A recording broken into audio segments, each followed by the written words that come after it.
morning. Hi there. Jon, would you start us off with a very short centering meditation? Not sure it's necessary. I think we all just really dropped in with what came before, and there's now. So resting with the resonances, not so much of what we've just heard, but what we've just realized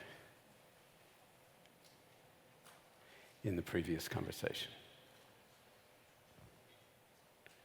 Each one of us, a unique experience, a feeling, a recognition of something, just lingering in the being of that,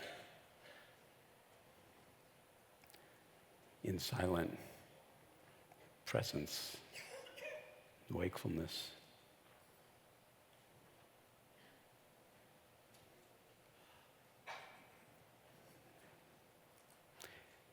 And in some sense, even when we are in conversation, it's all one emerging, flowering of wakefulness or clarity or possibility. And you saw it on the stage between Katie and Soren. It's simpler than simple because it drops underneath thinking. Mm-hmm. But it doesn't discredit or disregard thinking or how attached we are to our views. And boy, are we attached to our views. And attachment is the root cause of suffering, and the letting go, the letting be, but not running from any of the huge challenges we're facing. That's the love affair. That's the wisdom. And it's distributive. It's in all of us. So we're talking about leadership, are we not, this morning? We are. Wise leadership, I would say. So I don't know anything about that. Just a disclosure before we get started. I think you might know a little bit. So we're talking about wisdom-based leadership, yes, actually, in a dystopian universe. But I thought we might break it down a little bit and start with the wisdom-based leadership, and what do those words even mean to us? And then we can tread into the territory of dystopia. Okay, we're already in it. We're bathing in it. It's so early in the morning for dystopia. I don't know about you. Yeah, but we're old hands at this, you know. Fair enough. It didn't start in 2017 or 2016. No, it didn't. I'm afraid. Let's start with wisdom-based leadership. And when we see those words, what does that even mean? What do you think of when you think of wisdom-based leadership? Well, to first start with we're at a wisdom conference, mm-hmm. Okay? Talk about arrogance.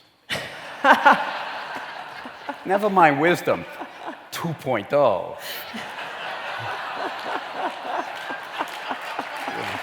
You 1.0ers are so yesterday. We should call ourselves wisdom minus one, right? Yeah. So we're to accurately acknowledge that we're all seeking. So the arrogance is unbelievable. As long as there's a me or an I to sort of tell a story, very often the story is wrong from the get-go because of the attachment to the me, right. The I, the subject. So let me just say off the bat, because a lot of people project onto people that they are leaders. Yes. And I'm not immune to that. I mean, people project onto me, oh, you're a leader, you did this, you created that, and they're creating a story of what I created, and sometimes it's not even recognizable, but the underlying feeling of gratitude or appreciation or awe or whatever it is that we project onto the other, there's some validity there, but if you get caught in it, you're dead. So to just, in the spirit of full disclosure, and there's tons of stuff on leadership. There are wisdom leadership conferences. There's people speaking about leadership at this conference. For me, I mean, I don't actually believe in leadership. I believe in sensing or feeling our way into what's called for now. And so what you might call a true leader would be somebody who actually appreciates and invites the potential for every single person in the group, the corporation, the business, the hospital, the government, the planet, to come to the fore in their fullness. Okay? And so rather than leading in the sense of follow me and my example, it's like, no, dive deep. It's a permission giving to find out what your unique contribution is, given your values, but at the same time not being trapped in the dualism of I'm right, which, as we just saw, is the ultimate arrogance, even if the conviction you can muster infinite evidence for why you're right and the other person is like barely human. And that's happening across dinner tables in families. And so in that sense, what's been going on in the United States for the past, whatever, has been happening across families. But the fact of the matter is, it's been happening forever. And many groups within the society, of course, know that because they've been the victims of a certain kind of brutality, ignorance, delusion, greed, hatred, and power exercised for the benefit of the few at the expense of the many. But when you don't have a certain kind of lens on it, it's not my problem. I'm privileged. Everything works for me. Maybe not if you're a Native American or a person of color. And so we're all living in as many universes as there are human beings. Right. So leadership would be, in some sense, how are we going to deal with this in a way that doesn't perpetuate war and othering and just perpetual harm? And I think the sort of pointing towards and investigating, inquiring, and as Katie was talking about, one's own attachment to things in terms of greed, more for me, I want this, I'd be happy if this, if only that, then. And then hatred, I don't want that, those people are, awful, and how could they be that way? This happens in families. Again, I'm reminding you, it's not just on the television. Right. And then delusion, living in like a space land where, we're just living in narratives that are not true enough. Well, what's interesting about that is the dehumanization that comes in, we can call it dystopia, we can call it now, the dehumanization that happens through that separating and the othering. And if we think about what leadership could be, if we assume that the construct exists, if we think about what it is at its best, it's the opposite of the dehumanizing. It's humanizing. Exactly. And it's humanizing both the other, and seeing people for who they are, and creating capacity and space for their potential, as you say. But it's really fundamentally humanizing of the self. And I think we just saw this beautiful example of Soren humanizing himself, looking at himself, being willing to consider, to sit with the possibilities of who he is, to sit with his own hatred, his own and to get confirmation from his wife and child, absolutely, close to home. Which is so close to home that it actually could have made him resistant to being able to look at it because it was too risky, particularly on stage. But instead, he stayed with it and was willing to explore it. And so there's a vulnerability to that, and vulnerability is actually often seen as weakness, but is that deepest strength. So it's that vulnerability and the strength and the humanizing of the self, which is, to Katie's point, really all we can control. We can change one person.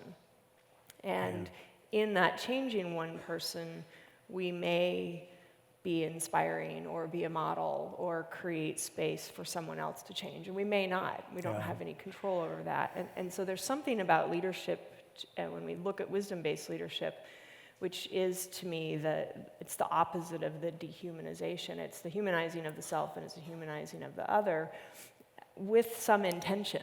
And I think where the intention goes for me is it's with the responsibility for one's actions. And it's interesting that Soren spoke about that as well, but it's the awareness of consequence.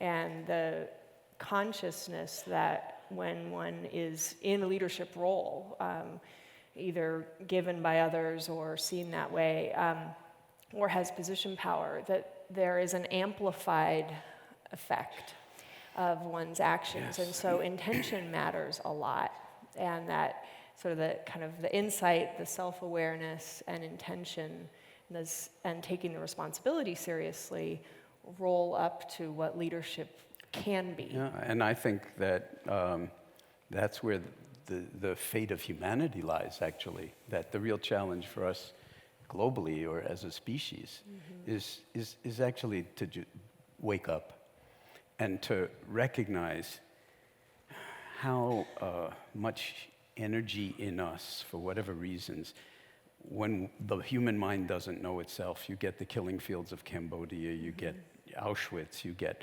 dehumanization to the point where, you know, one of the greatest cultures in the Western world is capable of putting other people in ovens. You know, that's part of dystopia, but it's like, how does that arise? How does those kinds of dehumanizing impulses arrive? Regular people, just like you and I, guards at, you know, concentration camps, can actually other the other to the point where they are no longer human. This is a species challenge at this point. It's a developmental challenge as I see it. And so the leadership would recognize whatever leadership is in the way we're talking about it, you know, wisdom-based leadership would be based on deep inquiry. Who am I that thinks I am a leader? That's toxic thought, Right. you know. Where is the arrogance in sort of making executive decisions without putting one's finger on the pulse of the organization, the lifeblood of the planet or of Google or of Facebook, and what's going on and how much we are or aren't taking responsibility for how it's utilized or undermined or exploited? So leadership is not a one thing. It's an ongoing evolution in itself. But in terms of our humanity, we are named ourselves, and I keep repeating this because I think it bears repeating. We are Homo sapiens sapiens, the species that is aware and is aware that we are aware. And as Katie said, it's a practice. That's something we have to grow into. And so to not have perpetual warfare on the planet or corporate warfare or whatever it is that actually degrades all of us. So even if you're a success, you're a failure. Right.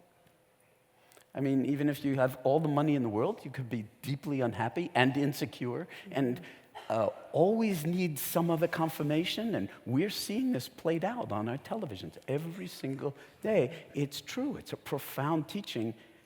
It's a gift in a certain way because, like, the human mind is right on this edge. And the question is, are we going to,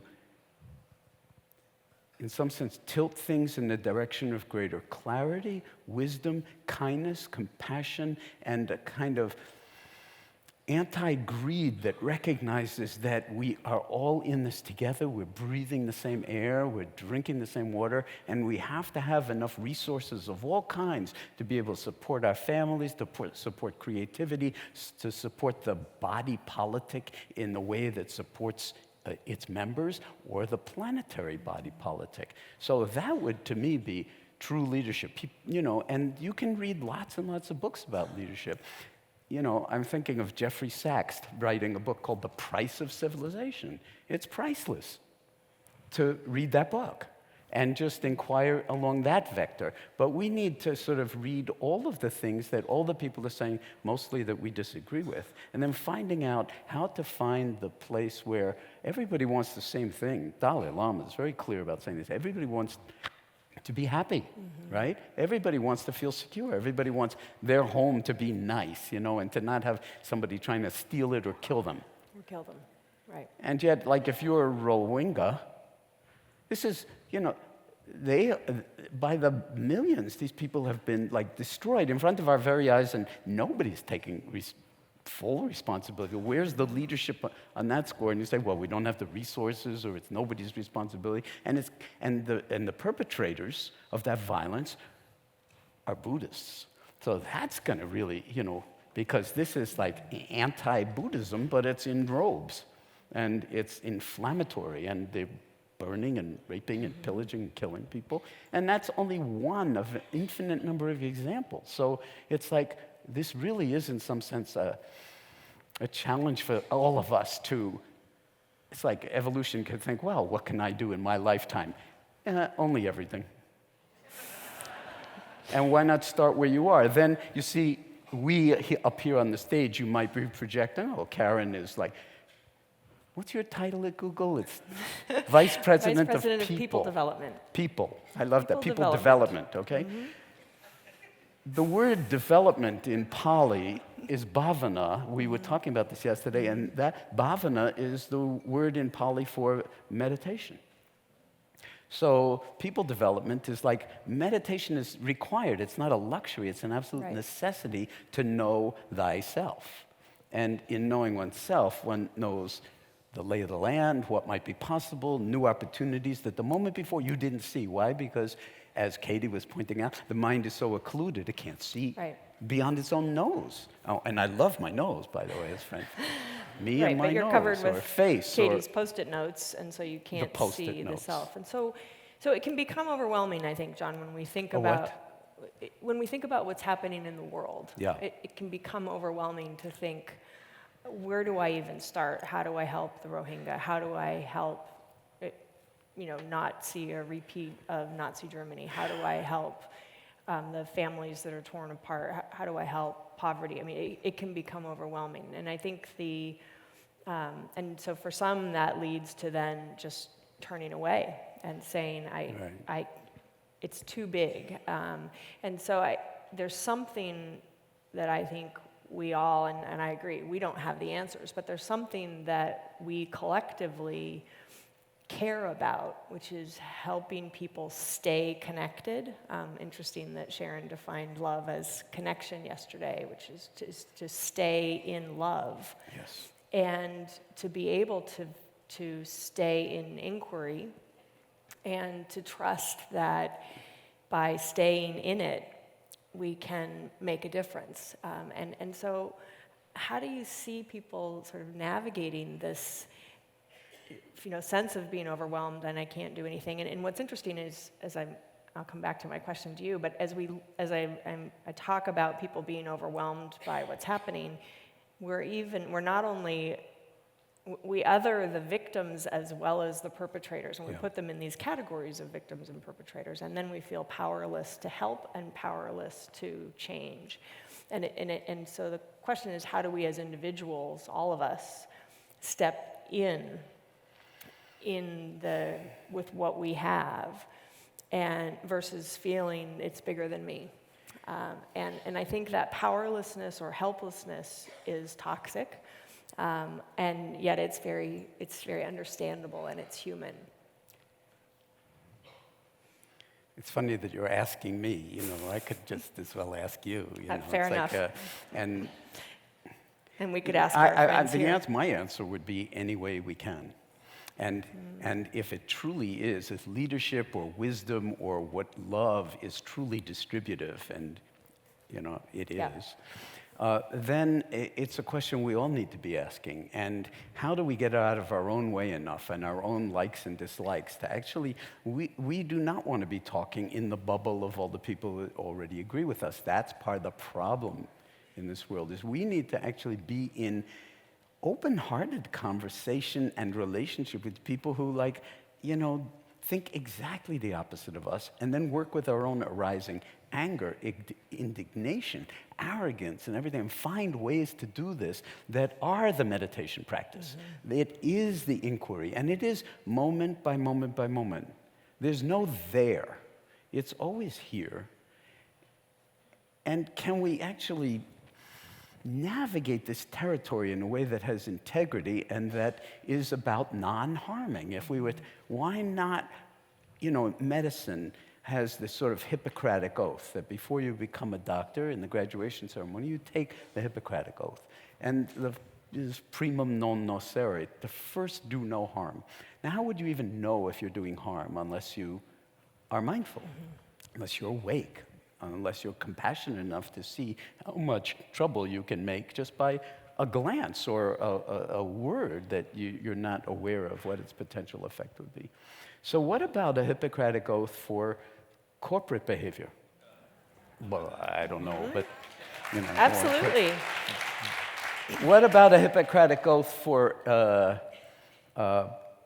parenting? Right. What about a Hippocratic oath for taking care of our elderly? What about a Hippocratic oath for electoral politics? What about a Hippocratic oath for caring for this one planet that we have? So what about, and I'll just say one more thing about leadership that strikes me, because, you know, we're in this age where people are now talking about, and it's very real, machines that are learning and then reinventing themselves and learning and then building themselves and then continually getting smarter and faster than we are on a certain level. I mean, it's called, you know, sort of general artificial intelligence. Some people think we're like not quite there yet. Other people think it'll be like we'll never get there. But you know that a group of very, very committed people in the field of AI and all sorts of related fields have actually gotten together and developed a precautionary principle around this, because once it happens, there's no putting the genie back in the bottle. Right. We, as a species, want to make sure we're not so smart. We're putting ourselves out of business in a certain way, or creating a dystopic universe where before we've actually grown into what it means to be fully human, and I don't think we have yet, we're going to abort that flowering, and something else will come up that will really, truly be dystopic from the point of view of the potential of human beings to grow into ourselves fully. Yeah. I think there's a certain urgency to this that is like, well, and we're seeing just with the Parkland students, because so many people have been mentioning it, and we're so touched by it, that energy has a certain kind of purity to it. It's calling out, quote unquote, leaders who are sitting on their hands because they have self-interest.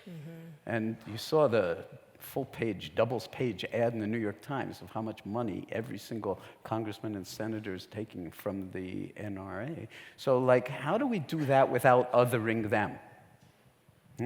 How do we have that conversation? And I think the children have a kind of authenticity and a kind of power that they're just discovering, and we have, in some sense, through our self-interested self-identification with me, and put ourselves in some sense in the wings. And we need to reclaim that. If you're breathing, there's more right with you than wrong with you. Let's actually mobilize what's right with us, what's wise with us, what's good with us, and in a non-dual way, not selfing and othering, find ways to heal the body politic while we still have the chance.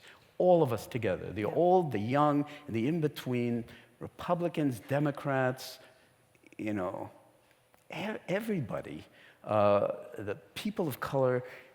That's what this country is all about, and we need to set an example. I mean, that would be, in a sense, true leadership. People have always looked to the United States. We are far from perfect, but the United States is actually us.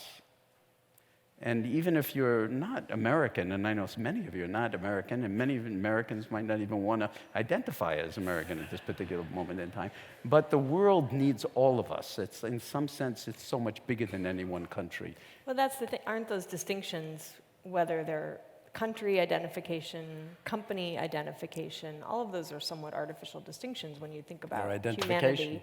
They're identifications.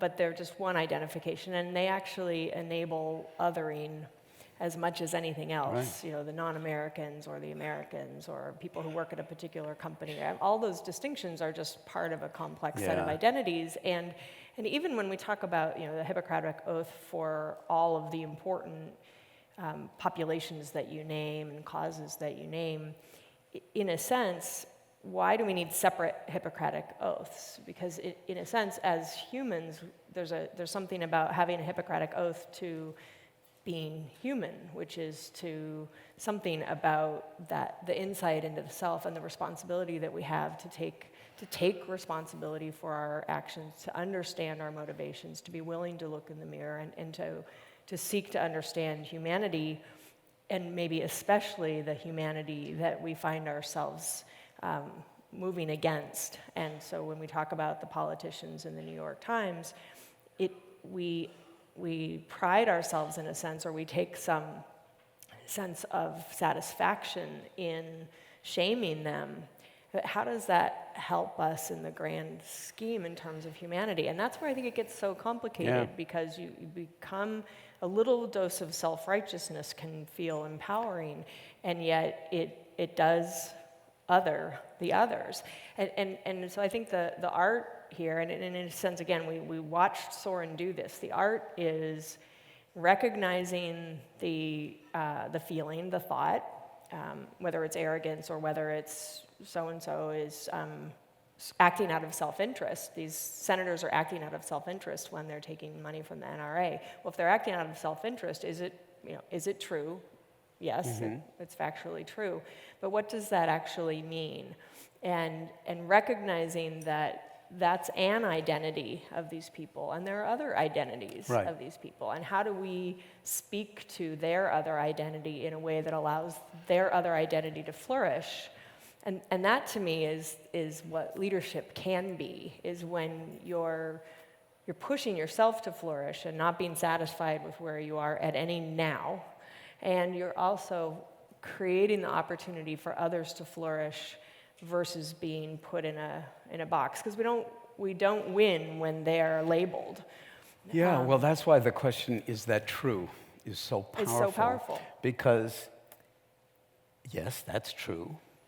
And there's other truths. So it's not to not state the truths, but it's not to believe that some fraction of the truth is all of the truth. Right.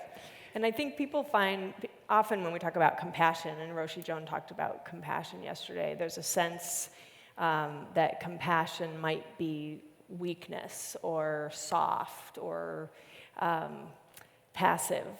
And compassion can be extraordinarily powerful.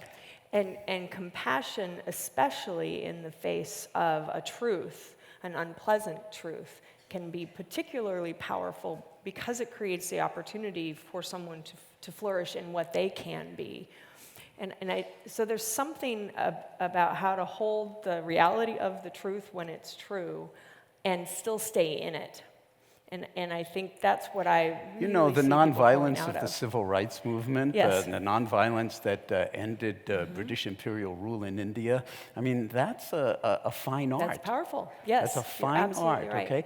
To align yourself with your aspiration and your understanding of, like, when people are killed, they are killed. It's part of the truth. And they're killed by other people. And how are we to hold all of this? And I think there's where the challenge really comes in, to ask those deep, deep questions and then be with what is without turning away from the truth, but making sure it's the whole truth. And that's a meditation practice. It requires not knowing, because none of us know the whole of it. And this, is more trustworthy than this under virtually any circumstance. Yes. It's another form of intelligence. And to just end, because we talk about mindfulness so much, in all Asian languages, the word for mind and the word for heart is the same word. So if you're hearing the word mindfulness in English and you're not feeling or hearing heartfulness, you're not really understanding what it is. So they often speak of mindfulness and compassion as two wings of the bird. The bird may have two wings, but it's one bird. And we may be disparate, and all of us seeking leaders that we can follow and that we can appreciate and that will give us guidance. And, we really need to remember that will happen, and, there is that emerging, but also the real leadership is in here, and it's in our own ability to have integrity, to be ethical, to be authentic, and to listen deeply to what the heart is asking for and longing for when we can somehow get out Quiet of our the own noise. way. Just not even quiet them, just let them wave, but not be caught in the waves, because we can drop deeply down into. Yeah. And then to me, that would be, in some sense, wise leadership in a dystopic time, because it would be distributive. And if we're all the cells of the one body, of the body politic of the planet, then there's a distributive intelligence, multiple intelligences and power there. So that's why we have conferences like this. You know, it's not the people on the stage. It's all of us together inquiring about what is possible now, way beyond what the thinking mind can come up with. That would be, you know, to some degree, like what real leadership is all about. Yeah. Thank you. Yeah. And Thank you. Karen, thank you. Thank This you. is beautiful.